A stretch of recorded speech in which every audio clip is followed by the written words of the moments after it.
to the end. Thanks. Perfect. Hello, everybody. We're going to go ahead and get started here. Thank you.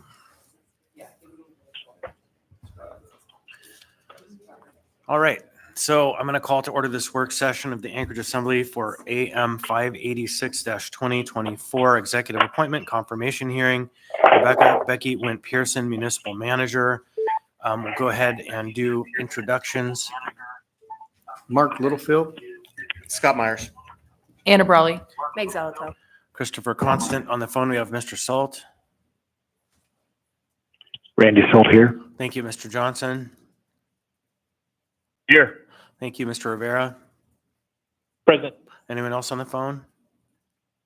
Okay, and we also are welcoming Becky Windt-Pearson back to the room and the mayor. My name is Bruce Havelock. I'm an interested citizen. All right, thank you.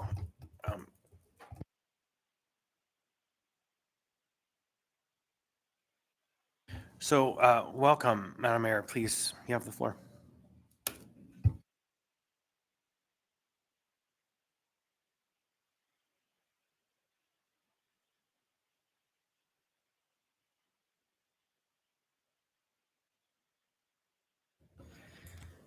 Thank you, Mr. Chair, and thank you to the members of the Assembly.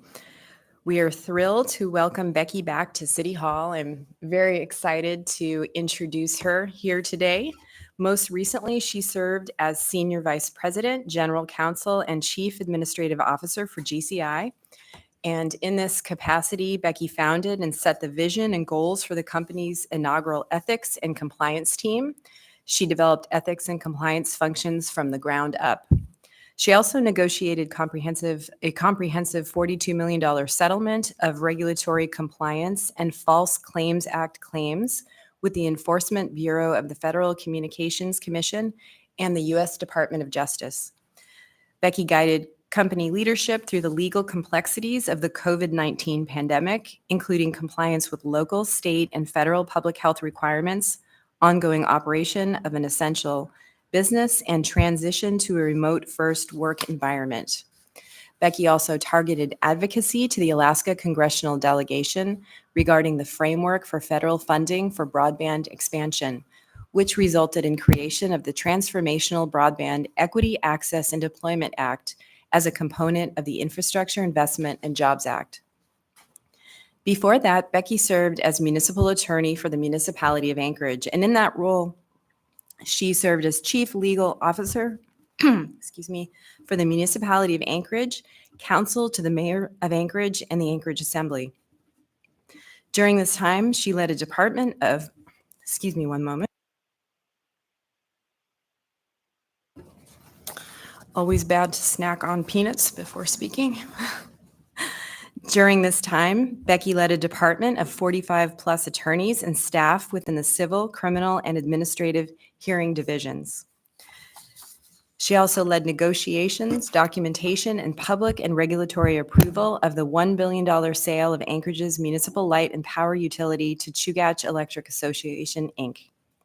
Becky established and led an interdisciplinary team to drive abatement of nuisance properties on a municipality-wide basis. She guided the mayor and assembly through the declaration and continuation of a state of emergency in response to the 2018 magnitude 7.0 earthquake. Becky also designed transaction structure to allow for the acquisition of 716 West 4th Avenue as headquarters for the Anchorage Police Department, including financing. Becky received her undergraduate degree from Harvard University and her JD from Yale Law School. She came to Alaska to clerk for Alaska Supreme Court Justice Morgan Christian. As an experienced senior executive, Becky brings to the team a diverse background within public and private sectors and a proven track record of success in managing complex organizations and providing strategic direction. Again, we are thrilled to have her on the team, and we are excited for her leadership. Thank you. Ms. Windt-Pearson, anything you'd like to add? Thank you, Madam Mayor, for that gracious introduction. Thank you, Mr. Chair and members of the Assembly for being here today. I am so thrilled to be here today. I'm thrilled to, again, have the opportunity to potentially be of service to the municipality of Anchorage. So thank you again for your time and consideration today. I look forward to answering any and all questions you might have for me.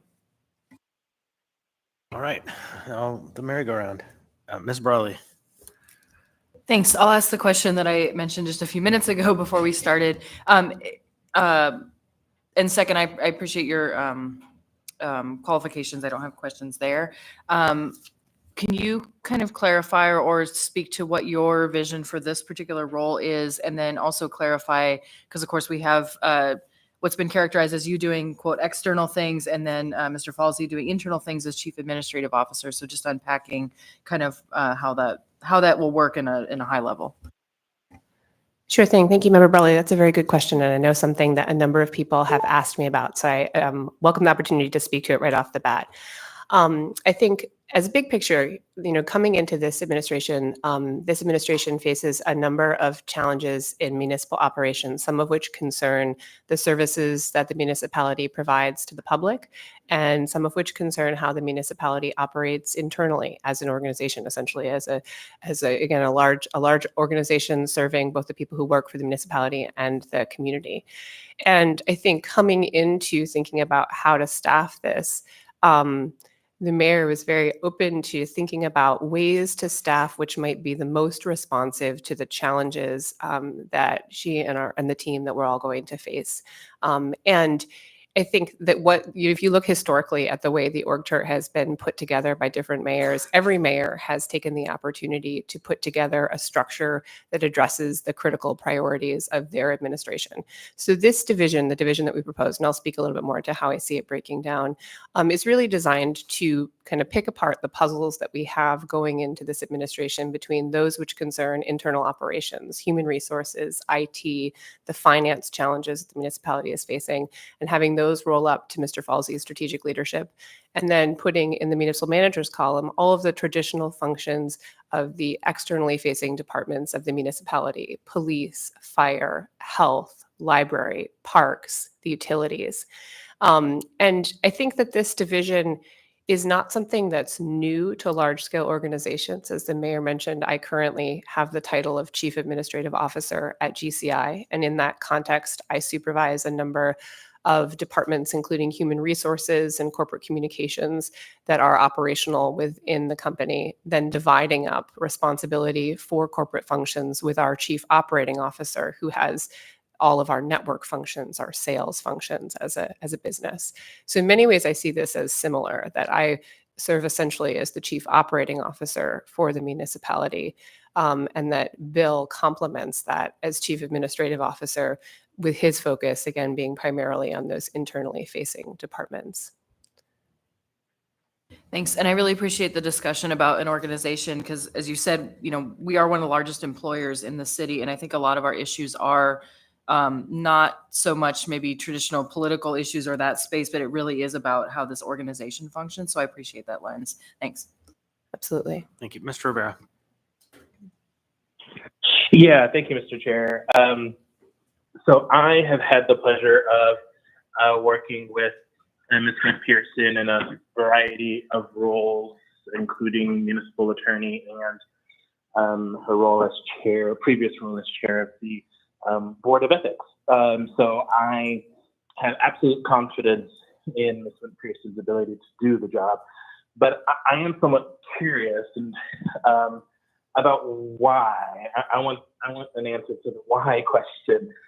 So Ms. Windt-Pearson, you are coming from what I assume is a pretty good job with a decent salary, and I'm assuming that this is going to be a salary cut, and you're coming into the municipality at a time where, if you read the transition report of the prior administration, things we're in a tough position right now. So I want to hear from you, Ms. Windt-Pearson. Why are you interested in coming back to the municipality at this point? Thank you, Member Rivera, for the question. I appreciate your confidence in me in this role, and look forward to the opportunity to work with you again. It's a really good question, and I know something that many people have asked me in some very blatantly and some in more indirect ways since I've made this decision. And I would say this: Anchorage is a place that I've loved from when I first moved here. I've been here for 15 years. I have 3 children that I have given birth to here, that I'm raising here. My husband has lived in Alaska most of his life. And this is the place that has felt like home to me more than anywhere else that I have lived. And I feel deeply committed to this city. I want more than anything for this city to continue to be the place that I fell in love with, which is a place that is very delightfully diverse. It's a place where political lines are untraditional, and where, generally speaking, we as a community have rallied together in times of division as opposed to falling apart. This is a place where we live in a great way close to unbelievable nature, and in a community that has taken visionary steps over the years to interweave that nature through the community in the form of trails and access to parks. And I admit that I have started to question over the past several years whether we are starting to, those challenges that you mentioned, Mr. Rivera, have felt very real to me as a resident of the municipality. And so this opportunity that the mayor has offered me to return to the municipality, to me, speaks more to me than anything else I could do for the next few years, because it gives me the opportunity, again, to be of service to the municipality. This is a community that I love. I am, by training and function right now, a manager, and I think this is an opportunity for me to bring the professional skill set that I have to something I feel very committed to, which is continuing to allow Anchorage to be the kind of community that my family and I fell in love with, and that I hope will continue to be that to families in years to come. Next, I have Ms. Great, Zolot. thank you. Thanks, Mr. Rivera. Ms. Zolot. Excuse me. Thank you. So thanks for your answer to Ms. Brawley's question about kind of how you're seeing the division between the administrative side and the municipal manager side. I'd like to talk a little bit more, though, about the enterprise and utilities. During my time here, which has just been 5 years, it's really been held by like a deputy municipal manager, and it's a complex area with deep need for understanding. I mean, we have great directors of our enterprises and utilities, but that administration person who can really help guide us through our legislative role, the appropriations role. So I'm kind of curious how those will be treated. And my curiosity really stems from, I think we have some very unique challenges and big milestones coming up in our enterprise and utilities, anything from EPA water regulations to the current situation at the landfill, to the port modernization program, and of course, possibly the reimagining of the hydropower utilities. So that's a lot to put on someone's plate. And so I'm wondering if it's going to be on your plate or if you envision that moving elsewhere.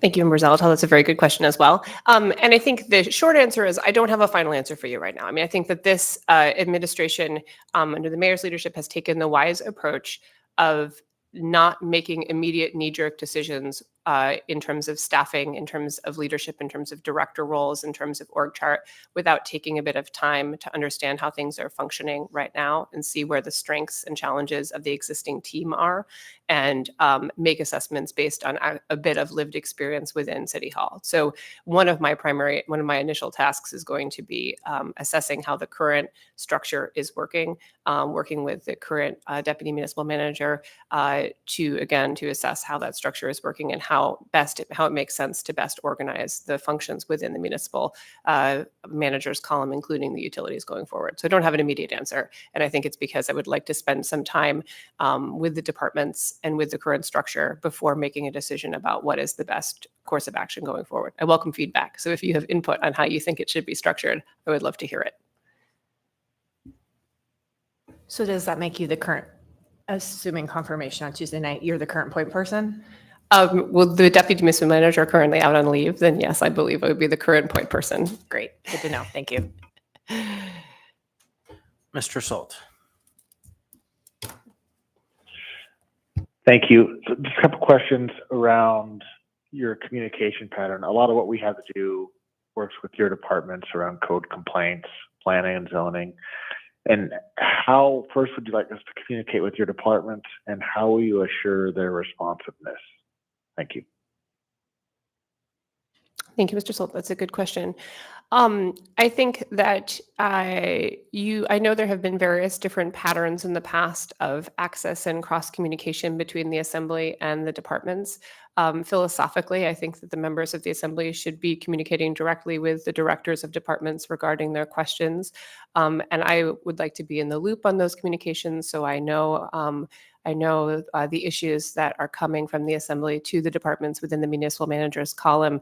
And if you have any concerns about responsiveness, you should always feel free to let me know. And I think that both the Assembly members and the members of the administration have, it's incumbent on all parties to be responsive and collaborative with one another on our shared priorities. Thank you. And Chair, may I ask one more? Yep, go ahead. I just wanted to get your view on homelessness as far as enforcing our laws as well as camp abatement. Thank you. It's a broad question. I think that I know I come at the question of enforcing laws from the framework of having been the municipal attorney when the Martin v. Boise decision was issued by the Ninth Circuit, and so I'm intimately familiar with the challenges that both the municipality of Anchorage and other cities around the country have dealt with in the aftermath of that decision in attempting to discern how it limits or enables different types of camp abatement. I think we now are in a slightly different legal paradigm, but I've also always felt like even within the context of that decision, there was space for the municipality to take certain actions in terms of abating camps that are public safety hazards and that are challenges to the use of our municipal green space. I know that the administration we're still working on developing what the structure and priorities will be for the abatement program going forward. I know there was a Housing and Homelessness Committee meeting on that this week. So if there's anything specific you'd like me to speak to, definitely let me know. I would say, generally speaking, I think we look forward to operating in this new legal space to address the challenges of the camp abatement issue. Great. Thank you. Thank you, Chair. All right, thank you. Ms. Brawley. Thanks. On the topic of kind of communication paths and so on, another one that occurred to me that I think I haven't had to ask since I started really is, and since you both are at the table, kind of if we have an issue, generally speaking, where would it route? Would it route through the municipal manager's office? Would it route to the mayor's office? And I know it would obviously depend on the issue, but I guess I'm also trying to sort out that relationship, right? Like, what does that look like? Or what are things that the mayor's team has a direct purview over versus you? And I imagine it has to do with the departments, but there's probably a blend there as well. So I just want to make sure that we're not, for example, having to CC everybody on everything, but that we're not kind of pursuing the wrong channel, so to speak. Do you want to speak to that first, Madam Mayor?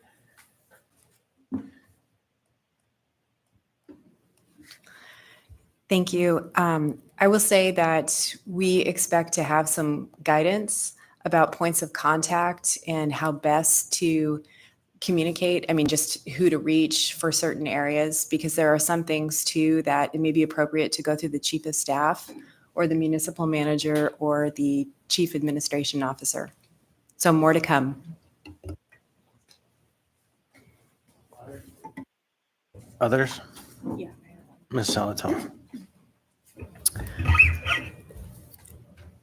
So we received, and I've had an opportunity to read through the Bronson administration's transition report, and it highlights some significant issues, and far too many to discuss, and we will have a work session on those. But do you have a general tact or philosophy, or I don't know, some broad-based term about how you think you want to approach such weighty and large issues with such a diversity of impacts? It's also a good question. So I've spent quite a bit of time with the transition reports at this point, and I would say they do surface an enormous array of issues. So there's certainly an enormous number of challenges to come that we need to address. I do think there are several common themes in them. And those themes to me there are things we can proactively do on each of those themes. So I would say those reports surface a lot of challenges, but they also surface a number of opportunities. I looked at those reports and said, okay, I see these coalescing into several themes where we can take real concrete steps.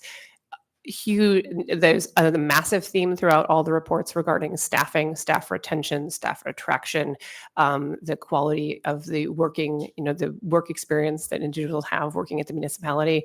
And I know we're already talking internally about what are the concrete things we can do there. There are challenges around finance and strong staffing in support, support for departments from OMB. There are themes around need for grant writing support resources there. And so I think that there are, again, several common threads in those reports where I feel hopeful that we can identify core thematic objectives, break them down into tasks that we can take on with each department, and hopefully communicate out timelines and next steps that we are planning to take to this body and to the public in making some progress toward those issues. They're certainly not going to be fixed overnight. Like, I look at that report and I think this is definitely an organization that's going to need a long-term plan for addressing these operational issues. But I also, again, see themes that have concrete objectives tied to them that we can workshop within the administration, set objectives around, and track achievement against moving forward to hopefully improve some of those challenges. So I'll go ahead and jump in with the question. It's interesting. You just mentioned grant writing resources. Some years ago, before most of the members were on the body, the previous administration municipal manager was asked, would you welcome a grant writing team we could fund to help secure funding for infrastructure, because we have this moment coming where the largest infrastructure investment in the country, which is almost 3 years ago now. And we were told, nah, we don't have staff, so we are not going to implement it even if you give us the money, which was really shocking and sad because we've missed out on almost 3 years of a 5-year major infrastructure investment program. So when you said that, it gives me hope that there is some vision towards not just the existential crisis of the municipality and its lack of staff, but also the visionary moves forward. And so we've heard a bit about, fixing the problem. So can we hear a little bit about leaping into the future? Like what is on our horizon from a perspective of this office that we can kind of set our hooks into that is beyond the crisis and into the brighter future? Absolutely. That's a good question. Because again, I think there are some things that fall into the category of basic services that need to get better, right? Public safety, snow removal, a concrete vision for camp abatement and housing and homelessness. There are also a lot of opportunities for, visionary things to move forward. The grant writing opportunity, I would agree with you that we are in a moment of extraordinary opportunity of available federal funding that could potentially flow to the municipality for various, forward-looking purposes. I think we're in a moment where, as we seek to address the challenges with employee recruitment and retention, we can think about some more forward-looking work best practices as well and look to implement those at the municipality.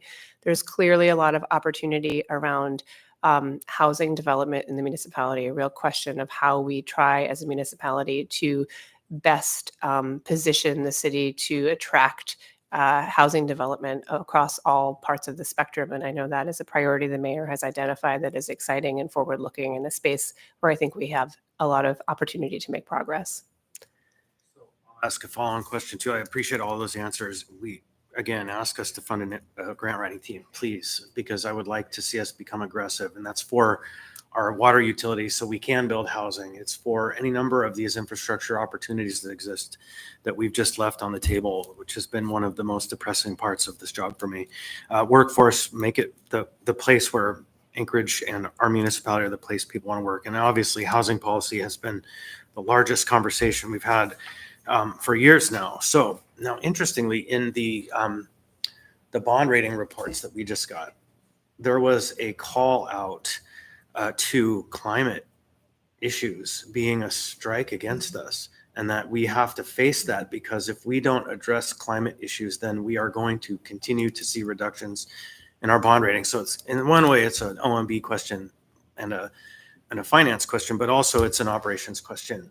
Thoughts on how we're going to make headway in the conversation to protect our bond ratings, our fisc, by making investments in climate resilience? I think it's a good question. I don't think I have an immediate answer on the concrete steps we'll take, but a general comment on the fact that it is, I think that we are nowhere in the country is outside of the reach of the moves that the banking industry, I think, is making toward enforcing and towing the line on climate change. We've seen that in the private sector as well. And so I think that it is something we can't hide from. We have to acknowledge that this is something that is going to be, that will reach us here regardless of what our local or state laws or preferences might be. So I look forward to unpacking that further. That was also a surprise to me. I hadn't known in the history that was something we would face.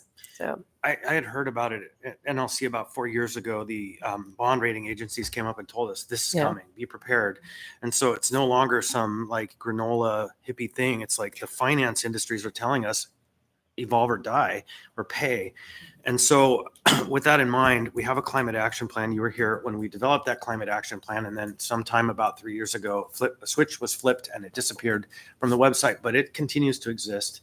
And it's out there. And I think that in the context of external facing work, that action plan, it's probably both internal and external. But for example, we've talked, Mr. Colhase, there's a $400,000 grant just sitting there waiting for us to apply to the U.S. Department of Energy that can be technical assistance. There are opportunities, and I want us to proceed in that work as swiftly as we can. So anyone else? Mr. Myers? I was just going to say welcome. Look forward to working with you. Yeah, thanks. And Ms. Brawley? Yeah, I can't resist the opportunity to put another big issue on the table. The State Department of Labor, for the first time, made really probably the most realistic projections they've made for a long time, that our state will decline in population, and in particular that Anchorage will lose 30,000 people by 2050. That is an alarm bell to me. I hope it's an alarm bell to you. And I guess in this conversation will continue, but in the spirit of thinking about long-term, in addition to climate, the other scenario that could happen is that our population triples or more, right, as other places become unlivable. And that's of course a 50-year conversation, but I'm just curious, on the topic of housing and other things, kind of have you guys started to think about kind of how we move forward in that area to bring our population back, whether it's workers, families, kids, and how we, essentially turn our city back around so that we're growing. And I know that's a huge question, not just on the municipal manager's shoulders, but I'm curious your thoughts, especially since you have experience in the city. that's a very big question, I know, and something that I've also spent the last few years in the private sector thinking about, because I think there are issues clearly that are municipal tied into that, also issues at the state level, to questions about our education system, about economic opportunity and investment in Alaska as well. I think at the municipal level, what we can offer as a municipality is, again, some of the items identified in the mayor's priority list. We can offer good governance. We can offer, again, an investment in the future of the city, to making it be a place where people want to live. I fell in love with Anchorage because it offers a unique quality of life. It offers interesting employment of a level of sophistication that a city this size doesn't often offer in other states, and proximity to unparalleled outdoor activities. And it also offers, again, a diverse community, a politically diverse community. And those are things that I value. And I think that we can, by investing in municipal services, by investing in a code structure that facilitates development, those are things we can do at the municipal level to continue to drive forward, the vision of Anchorage as a place that families want to move to and want to call home. So another one for you on the topic of vision in the future. Also on the topic of, we did a bunch of work and then it went nowhere. You have lots of experience with utilities and big projects, and you're looking to be our external facing municipal manager who works with utilities. Can you speak to us your thoughts about Anchorage's created but not yet existing stormwater utility? Well, I mean, I think I don't have a lot of specific thoughts at the moment, other than that this is an opportunity that clearly we've been talking about for years, and something that we focused on during the Berkowitz administration when I was municipal attorney as well. And I think it's one of a few utility opportunities, including also the Anchorage hydropower seat, that can use some additional oomph at this time. So I would direct you to $1 million+ study that we funded that exists, and that we did in fact create that stormwater utility. It exists within the code and there is an account for it. Just needs legs. yes. So, all right, others, anyone? Ms. Zolotol? Thank you. Excuse me. I like to describe Anchorage as a bit of an angsty preteen. Right. We have spent a lot of time. I feel like the 2018 earthquake and COVID really kind of catalyzed us into starting to grow up. If you could accomplish one thing in the next 3 years that you think would set, I'm assuming you're staying for 3 years, so I'm making that assumption for you. But also, if you could do something in those 3 years that you think would really push us into our teen years or set us on that trajectory for success, what would be the one thing you would do? Oh my goodness, that's a really huge question. And it's a challenging question because I see my number one charge as kind of restoring some degree of stability and operational excellence at the municipality. And I think that's the foundation upon which everything else has to be built. And again, that's something that is uniquely appealing to me because I do think my profession is really as a manager. Like I'm drawn to this role because it's about managing a complex series of teams, about building a large organization or helping to rebuild a large organization that provides a number of complex services. And so I think the foundational thing that is my charge is to help to restore operational excellence to the municipality. And then upon that foundation, we can continue to grow and develop in our sophistication and what we do and offer and take on as visionary projects. I would note for the record that Mr. Martinez joined us about 3 minutes into the meeting. I hadn't seen the placard brought forward. Any other questions? No. So, okay. I'll just ask one more, and we haven't really dived into it. We've heard a little bit about it. The question of snow management, and it's a big challenge. Can you give us first a briefing on your thoughts, initial discussions, where you're going with that, and then I might have a subsequent question. Well, I know that conversations have already begun because I have not yet come on board at City Hall full time. I know that Mr. Wilbur has been deep in this issue since last year.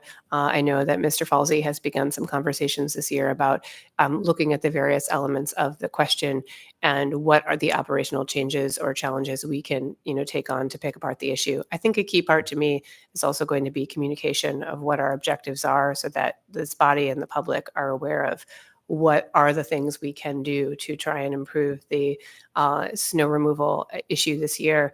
What are the timelines of making those improvements? What is our progress against them? What are some of the things that are outside of our control, like state funding, and just being very visible and transparent about what we're trying to take on. I've not yet, I haven't dove in full time yet because this is something that's been I've not yet come on board full time at City Hall. That will happen on Monday. But I know that the work is ongoing, and in terms of what I think is critical, I do think communication is a key part of that. So you hinted at it. You said state funding. We had a transportation committee meeting here, which is a new development where we're having a joint meeting with the region staff plus AMATs plus members of that committee here once a quarter. And it started a really robust conversation about big projects and priorities, but also they mentioned in their conversation, because there have been some more additional budget cuts at the state, that their plan is to kick off the snow plowing season October 8th, I think was the day that they said. And I said, well, maybe we should start that conversation now. And so one aspect I think would be immediately, once you get here whenever this conversation rises to the top of a priority level, is that you begin the conversation with the state on their plans, because the city is intimately connected to the state when it comes to snow management, not just their budget, but their operations and their plans. And so I want to direct you, if you can, to building a bridge as immediately as possible with the region, because I think that will provide dividends. Others? Anyone? Okay, so we have a little bit more time, but it sounds like the members are satisfied. I haven't said it out loud, but I'll say it now. I'm looking forward to supporting your confirmation. And with no other questions, we'll adjourn and be back for our next work session at 11:50. So thank you. We're adjourned.